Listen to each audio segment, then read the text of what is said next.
Mardi 30 décembre 2025, amis de l'Osaïe Télévision, bonsoir et bienvenue dans ce journal. Au sommet, la population de Parakou s'est prononcée sur une question qui interpelle hommes comme femmes.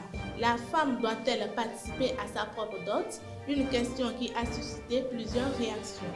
Le Nigeria fait face à la vague de kidnapping, un business de plus en plus lucratif qui financie le terrorisme. En sport, les Guépards du Bénin passent en huitième de finale de la Coupe d'Afrique des Nations avant même d'engager leur dernier match de groupe face au Sénégal. Restez avec moi pour la suite.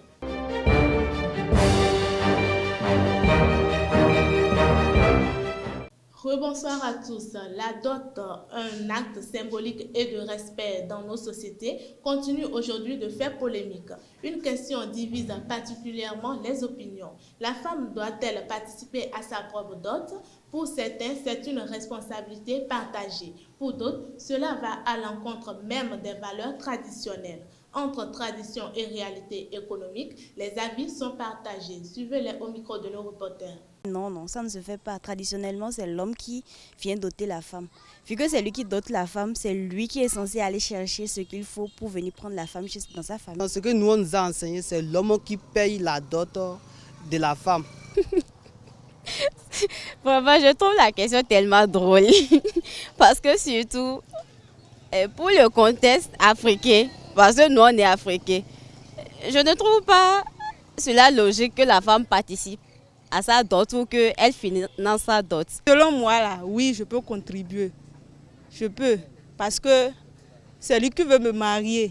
Et s'il n'a pas les moyens, si moi j'en ai un peu, je peux l'aider, quoi. Si on aime vraiment un homme, on peut l'aider pour la dot.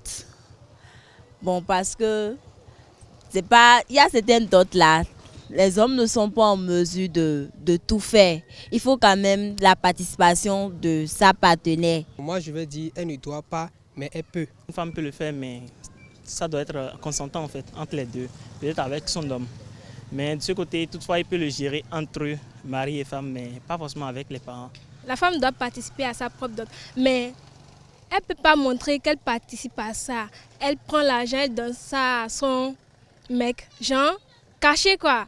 Personne ne saura. C'est pas une faiblesse et ce n'est pas que c'est parce que ma femme m'a aidé que je ne peux pas satisfaire à ses besoins.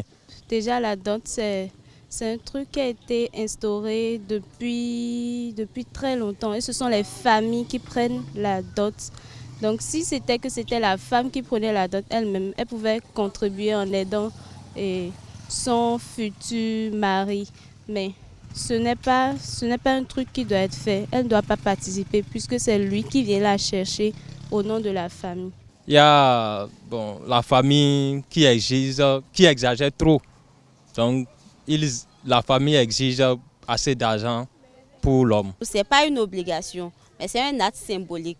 Quand l'homme veut vraiment de toi, il veut te légaliser, il a envie que tu sois sa priorité.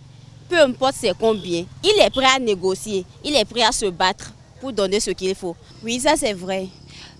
Ce que moi je pourrais faire pour lui, c'est d'essayer de discuter avec mes parents qui diminuent la liste de la dot.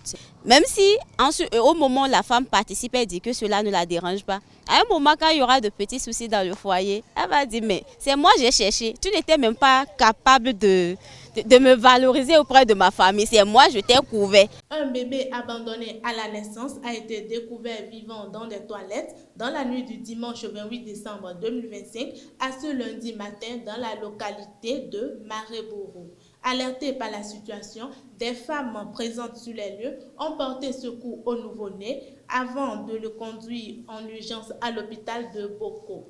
Le bébé a été placé sous oxygène afin de stabiliser son état. L'identité de la mère demeure encore inconnue. Les autorités compétentes ont engagé des démarches pour faire la lumière sur les circonstances de cet abandon. Parlant toujours drame, le corps sans vie d'un homme a été retrouvé dans la nuit du dimanche 28 décembre 2025 à Sirarou. À proximité du cadavre, un fusil ainsi que des plombes ont été retrouvés, laissant supposer l'usage de l'arme lors de l'incident. Selon les détails fournis, la victime aurait été reconnue comme une personne impliqués dans des actes de banditisme autant pour moi, notamment des intrusions armées dans des habitations. Les forces de l'ordre se sont rendues sur les lieux pour sécuriser la zone et ouvrir une enquête afin d'établir les responsabilités. Le député du parti Les Démocrates Soumaïla Souno Boké va comparaître ce mardi 30 décembre 2025 devant le juge de la Chambre de jugement de la Cour de répression des infractions économiques et du terrorisme à l'ouverture de son procès. Interpellé par les agents de la police judiciaire, le parlementaire a été placé sous mandat de dépôt après son audition au parquet spécial.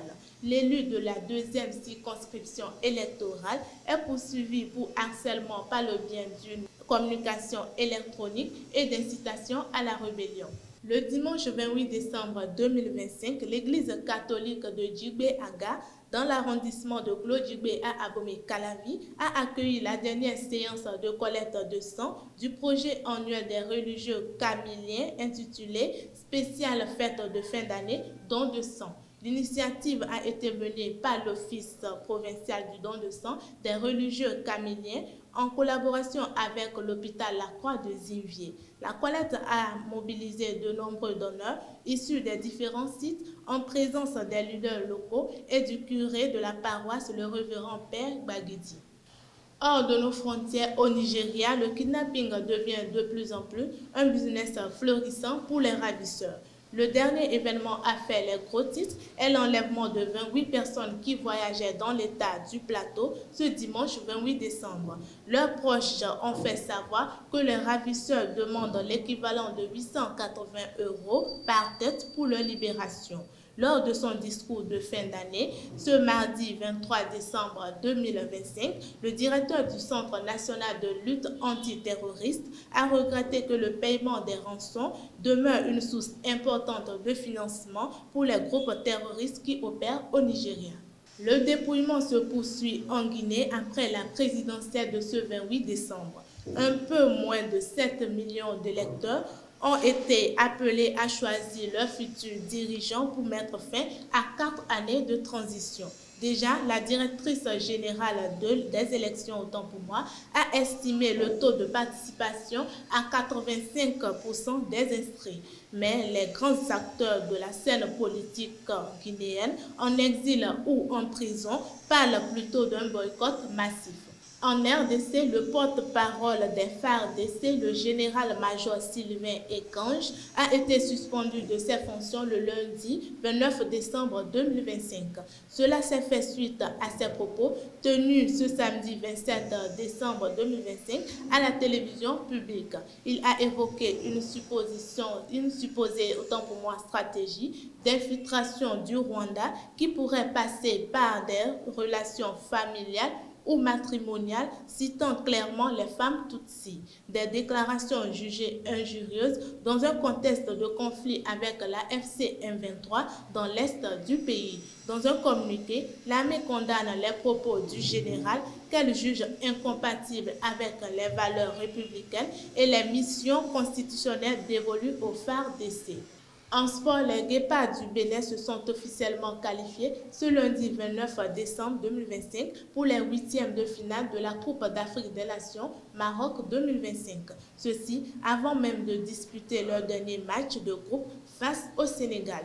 Cette qualification est désormais mathématiquement acquise, quel que soit le résultat du choc attendu contre les Lions de la Teranga. Les hommes du sélectionneur Gernot Rohr sont assurés de figurer parmi les meilleurs 4e à l'issue de la phase de poule, conformément au règlement de la compétition. Enfin, à la veille de son match de groupe contre le Sénégal, prévu ce mardi 30 décembre 2025 à Tanger, la sélection béninoise devra composer sans l'une de ses milieux de terrain clés. Touché musculairement, le joueur Cécile d'Almeida est forfait pour cette rencontre décisive. L'information a été confirmée par le sélectionneur Gernot Rohr en conférence de presse. Cette absence contraint les Guépards à ajuster leur organisation du milieu face à une équipe sénégalaise réputée pour son impact physique. Mesdames et messieurs, c'est tout pour aujourd'hui. Merci de m'avoir suivi et à bientôt.